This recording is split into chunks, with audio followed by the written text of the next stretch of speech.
안녕하세요. 짱쌤입니다. 간호조무사 시험 볼 때 이거 꼭 봐야 돼. 기초 학습해 보도록 할게요. 시험지 받으시면 앞에 두 문제가 간호 관리 문제죠. 직업적 태도라든지 윤리라든지 이런 문제가 두 문제가 출제가 돼요. 어렵지 않아서 여러분들 다 맞으실 수 있을 거예요. 첫 번째 한번 살펴볼게요. 사고 과실 방지를 위해서는 자신의 직무 범위를 확실히 아시는 거 필요하고 의문 시에는 언제나 감독하고 위논하는 태도 가지셔야 되겠죠. 자신의 직무 충실히 하시고 정당한 순서와 절차를 생략하시면 안 돼요. 밟아서 일한다 해주셔야 되겠어요. 주의 의무 태만, 얘도 많이 나오죠. 업무 능력이 있는 사람이 주의를 기울이지 않아서 환자에게 손해를 입힐 때 주의 의무 태만이라고 하실 수 있어요. 덤을 찜질하는 대상자가 화상을 입었다 많이 나오죠. 위급한 상황인 환자가 즉시 보고를 하지 않아가지고 적절한 치료를 받지 못해서 환자가 손해를 보게 됐다. 주의 의무 태만이 되실 수 있죠. 간호조무사의 직업적 태도도 살펴볼게요. 성실, 책임 완수, 상호 협조, 품위 유지, 시간 엄수, 건강 유지, 통일된 제복, 단정한 외모, 인정적인 관계는 금지라고 보시면 돼요. 이게 이제 너무 친근하게 환자하고 대하지 않도록 직업적 관계를 유지하시는 거 필요하다는 거죠. 그리고 감사의 뜻으로 뭐 긍정적인 보답을 하는 경우에는 병원의 규칙을 설명하고 정중하게 거절하시는 것도 필요하실 수 있어요. 우리 간호기록도 살펴볼까요? 간호기록에는 원칙이 있는데 사실성에 근거를 해주셔야 돼요. 뭐뭐처럼 보임 이런 표현들 안 된다는 거죠. 정확성은 대략 이렇게 쓰시면 안 되겠고 500cc 이렇게 측정이 가능한 상태로 기록을 해주시는 게 필요하죠. 완결성을 가지고 있어야 되고 행동을 하고 나서 동시에 하는 동시성, 형식성, 보완성, 적시성이 있어요. 적시성도 이제 간호 수행을 하시고 기록을 한다는 거죠. 그래서 과거 시제와 현재 시제를 사용하셔야지 미래 시제는 안 된다 해주셔야겠어요. 간결하게 적성을 해주시고 적합성, 환자의 건강과 관련된 문제만을 기록해 주셔야 되는 거죠. 환경관리 살펴볼게요. 병실은 조명이 간접 조명을 하시는 게 필요하죠. 환기를 할 때도 간접 환기를 하시는 거 필요하실 수 있죠. 병동 내 채도는 낮게 유지하시는 게 필요해요. 그래서 병실 채도 같은 경우는 파란색이나 연한 자주색, 연녹색 이런 것들 사용하시는 거 필요할 수 있죠.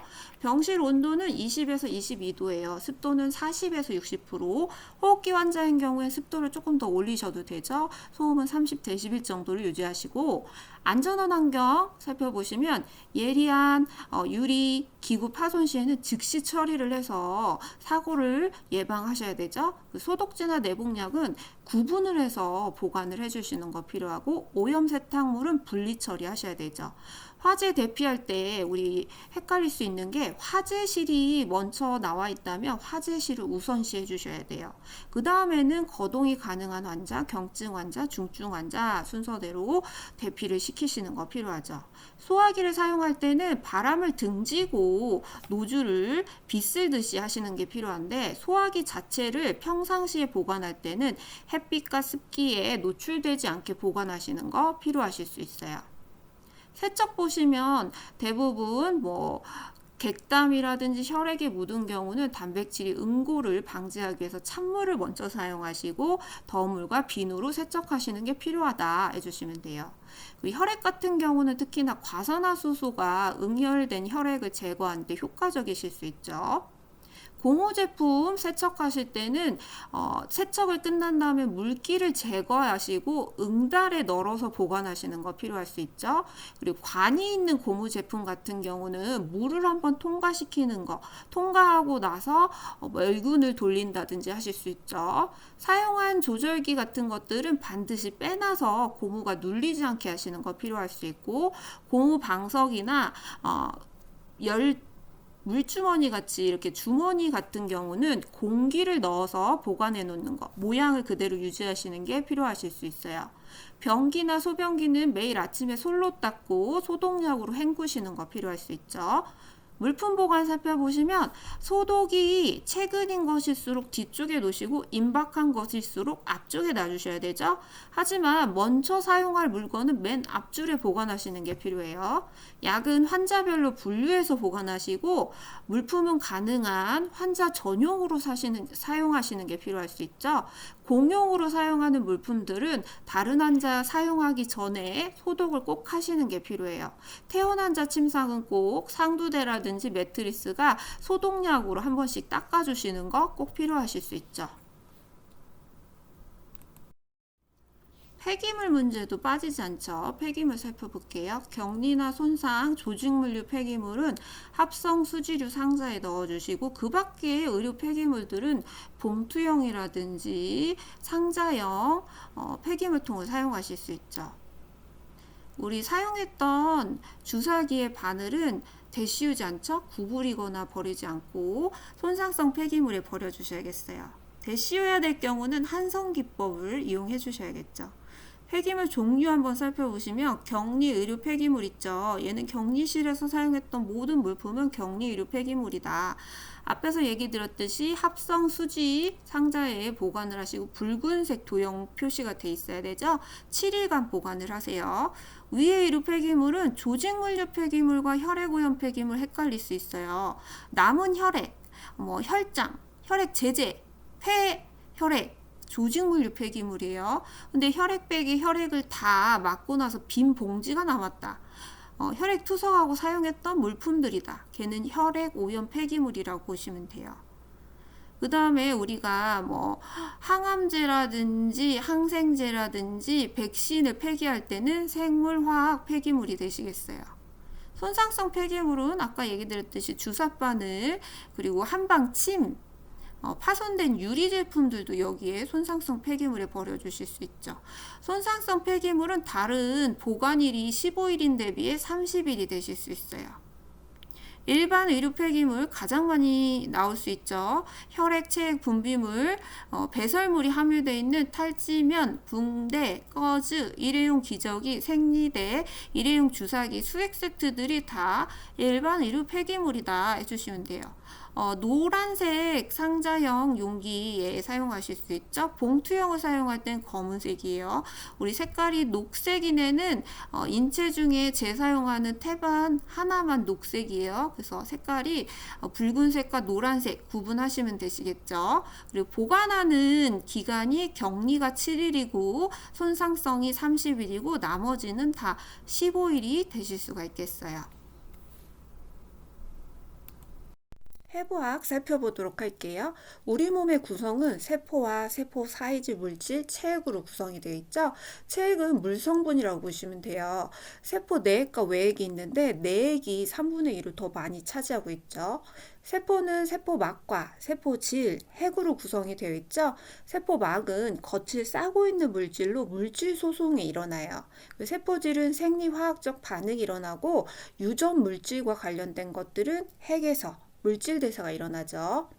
우리 세포막에서 물질 수송이 일어난다고 했는데 물질 소송을 할 때는 확산, 삼투가 대표적이실 수 있죠. 확산은 높은 곳에서 낮은 곳으로 용질이 이동하는 거죠. 농도 차이로 분자가 이동하는 거고, 삼투는 용맥, 물성분이 반투각막을 통과해서 낮은 곳에서 높은 곳으로 농도 차이로 이동하실 수가 있어요. 우리 뼈 하시면은 골막과 골조직, 골수로 이루어져 있죠.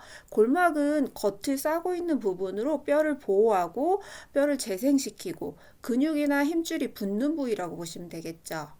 골수는 혈구를 생성하는 가운데 핵심이 되는 부분이라고 보시면 되겠죠. 뼈에서는 우리 턱관절 기억하셔야 되죠. 두개골 중에서 움직이는 뼈가 하악골 하나예요. 측도골과 하악골이 관절을 이뤄서 턱관절을 만드실 수 있죠. 그 척추에 이제 추간판이라는 구성물이 있죠. 척추 원반이라고도 하고 디스크라고도 하죠. 충격을 완화시키는 역할을 하실 수 있어요. 우리 골반뼈, 볼기뼈도 기억을 해주셔야 되죠. 장골과 자골, 치골이 구성이 되어 있어요. 이 볼기뼈 안에는 방광과 자궁, 전립腺, 직장 이런 장기들이 위치하고 있죠. 그리고 사람의 체중을 지탱하는 뼈가 뭐냐 했을 때는 대퇴골과 경골이라고 보시면 되겠죠. 우리 근육도 살펴보도록 할게요. 근육은 크게 이제 횡문근과 평활근으로 나눠지실 수 있죠. 골격근이다 하면은 횡문근, 무늬가 있는 근육이라고 보시면 돼요. 수의적으로 움직일 수 있어요. 근데 심근은 횡문근이면서 불수의근이다 라고 해주시면 되겠어요. 평활근은 무늬가 없는 근육이죠. 불수의근이에요. 내장을 구성하고 있는 근육들이라고 보시면 되고 자율신경계의 지배를 받고 있죠. 그럼 이런 근육의 기능은 뭐냐? 노폐물을 밖으로 빼내는 작용, 움직임을 만들고 자세를 유지하고 관절을 안정시키고 근육이 움직일 때마다 열을 생산해내죠. 그리고 운동 기능도 가지고 있어요. 저장 기능은 없다는 거를 꼭 기억해 주셔야겠어요. 소화 효소도 잘 기억해 주셔야 되죠. 소화에서는 침에서부터 이제 탄수화물을 분해하는데 타이 알린이 되시겠죠. 위에서는 단백질을 분해하는 펙신이 분비가 되실 수 있어요. 끝에가 신으로 끝나는 거는 소화효소 중에서 단백질을 소화시키는 물질이라고 보시면 되겠죠. 간에서는 담즙이 나오죠. 그래서 담즙에서는 지방을 유화시키는 성분을 나오실 수 있죠. 간에서 담즙이 생성이 되고 담낭에 저장을 한 후에 걔는 소장에 있는 십이지장으로 배출을 한다. 기억해 주셔야겠어요. 췌장은 외분비와 내분비 기능을 갖는 복합기관이죠. 외분비로서는 이제 녹말 분해 요소 아밀라아제를 분비하고 단백질 분해하는 트립신, 지방 분해 요소 리파아제를 분비를 하실 수 있죠. 내분비의 역할로는 인슐린, 글루카곤이죠. 랑게란스에서 베타는 인슐린, 혈당을 떨어뜨리고 알파는 글루카곤, 혈당을 상승시킨다 해주시면 되겠어요. 우리 소화기에서 소장, 대장 구분하는 문제 되게 많이 나와요. 소장은 보시면 십이지장, 공장, 회장으로 구성이 되어 있고 영양분을 분해하고 흡수하는 작용을 해요. 모든 소화기에서 연동 운동이 일어나지만 소장에서만 일어나는 운동은 분절 운동이 되시겠어요. 돌림주름과 장윤모를 가지고 있고 길이가 길다는 게 특징이죠. 영양소들을 분해했을 때 탄수화물의 최종 형태가 포도당, 글루코즈가 되시겠어요. 대장은 이제 맹장, 결장, 직장, 항문관이 되시겠고 수분을 흡수하는 작용을 하실 수 있죠. 결장근과 결장 팽대, 복막주렁이 특성이에요. 직경이 크다는 게 소장과의 차이점이라고 보시면 되겠죠. 그 대장의 맹장 부분의 끝에 염증이 생긴 것을 맹장염, 충수염이라고 하죠. 이때 백혈구수가 증가하실 수가 있어요. 호흡기에서는 용어를 잘 알고 계셔야 되는데 폐포에서 적혈구, 모세혈관 간에 산소와 이산화탄소 교환이 일어나는 것을 확산이라고 보시면 되겠고요. 이 호흡을 조절하는 중추는 연수이죠. 이산화탄소가 증가될 때 호흡수가 증가되실 수 있어요. 공기가 폐로 들어가고 나가는 기계적 이동은 환기라고 하시면 되겠죠. 기존의 이물질 배출을 위해서 청결기전으로 일어나는 것은 기침 하시면 되겠어요. 흡기, 호기를 하면서 호흡을 이루어질 수 있는데 흡기 때는 횡격막이 수축하고 외늑간근이 수축하고 복부 근육이 이완될 때 이제 흉곽이 넓어지면서 외부에 있는 공기들이 폐 안으로 들어오실 수가 있는 거죠. 혈액에 대해서도 학습해 볼게요. 혈액은 체중의 13분의 1을 차지하고 있고 성분은 혈장과 혈구로 구성이 되어 있죠. 혈장은 55%, 혈구가 45%가 되시겠어요. 기능은 각종 물질을 운반하고 세포 환경을 유지하고 신체 방어 역할도 하죠. 체액의 폐하를 조절하고 출혈을 방지하고 체온을 유지하는 기능도 있다. 기억을 해주셔야겠어요. 혈장의 91%는 물로 구성이 되어 있고 그 밖에 혈장 단백질, 기타 물질들로 구성이 되어 있죠. 혈구에는 적혈구, 백혈구, 혈소판이 있죠. 적혈구는 산소를 운반해요. 그리고 적혈구에 대해서 자세히 나오게 되면 수명이 120일이고 골수에서 생성이 돼서 노쇠되면 비장과 간 골수에서 처리된다. 헤모글로빈이라는 성분이 있기 때문에 이 혈색소로 인해서 혈액이 붉게 보이는 거다. 알고 계셔야겠어요. 백혈구는 식균작용이죠. 과립과 무과립 백혈구로 나눠지실 수 있어요. 혈소판은 응고작용을 하고 있고 방사선 노출 시에 가장 먼저 감소되는 게 특징이에요. 우리 혈액형 중에서는 만능 공혈자, O형이죠. 모든 혈액형에게 혈액을 주실 수 있어요. AB형은 만능 수혈자, 모든 혈액형에게 혈액을 받을 수 있다. 기억해 주시면 되겠어요. 순환도 살펴보시면 체순환은 자심실에서 대동맥, 모세혈관, 대정맥, 우심방으로 구성이 되어 있고 폐순환은 우심실에서 폐동맥, 폐, 폐정맥, 좌심방으로 구성이 되어 있어요. 이때 좌심실 압이 제일 높기 때문에 이때 수축기압이라고 표현을 하실 수가 있고요. 우심방이 이완될 때 제일 낮은 압을 이완기압이라고 하실 수 있죠. 동맥, 정맥 중에서는 관상동맥 기억해 주셔야 되는데 심장벽에 분포되어 있어서 영양 공급과 가스 교환을 담당하고 있죠. 모세혈관은 단일막으로 되어 있어서 가스 교환이 이루어질 수 있죠. 정맥은 수용혈관이라고도 불리고 위에서부터 올라와야 되니까 혈액이 역류되지 못하게 판막이 있다. 기억해 주셔야겠어요. 위장에서 간으로 영양분을 보내는 혈관은 간문맥이시겠어요. 심장의 기능도 기억을 해주셔야 되는데 소변을 만들어내고 있죠. 레닌을 분비해서 또 혈압을 조절하기도 하고요. 조혈 호르몬 에리스포리아틴을 생산해서 적혈구 생성을 촉진해요. 칼시트린을 분비해서 비타민 D 활성화하는 역할도 하실 수 있죠. 생식기에서는 고환 기억하셔야 되죠. 정자를 생산하고 남성 호르몬 테스토스테론을 생산하죠. 여자에서는 이제 난소의 역할을 하는 거죠. 여자의 호르몬은 에스트로겐과 프로게스테론이 되실 수 있죠. 우리 난관도 기억해 주셔야 되죠. 정자와 난자가 만나서 수정하는 곳이 난관이라고 보시면 되죠. 시상 하부의 역할, 항상성 유지와 체온 조절을 하고 있죠. 그리고 뇌하수체 후엽에서 나오는 항이뇨 호르몬과 옥시토신을 생성하고 있어요. 손해는 뒤통수에 위치하고 있죠. 운동 조절과 몸의 평형을 유지하고 있고요. 손해에 손상을 입으신 분들이 나타난 증상이 운동 실조라고 해서 중심을 못 잡고 술 취한 사람처럼 비틀거리는 증상이 나타나실 수 있죠. 연수는 호흡 증추가 있고 생명에 직접 관여하는 여러 가지 구토, 호흡, 심장박동을 조절해요. 내척수액이 어디서 흐르냐 많이 물어볼 수 있죠. 거미막 밑 공간이나 지주막 하강이 흐르고 있다라고 보시면 되겠어요.